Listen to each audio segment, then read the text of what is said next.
Episode 7 sa ating mini vlog. Ito ang batang maliit na content creator na voiceover pa ng mami ko. So that time, gumawa lang naman kami ng watermelon by using this construction paper na kulay green and red.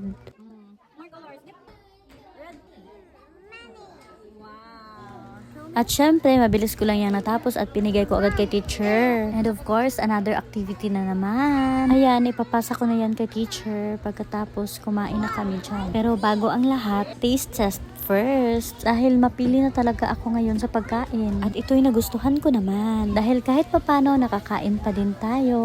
Sarap na sarap si ate girl nyo dyan. At pagkatapos kumain, pauwi na din kami. Ganun lang kadali yung klase namin mga auntie ko. Kunting kulay-kulay, tapos kainan. Tapos yun na yun, uwian na. Masyado nga akong nabitin sa paglalaro. Tapos itong mami ko, gusto nang uuwi agad. Kahit ano na lang nirarason ko para magstay pa kami dito.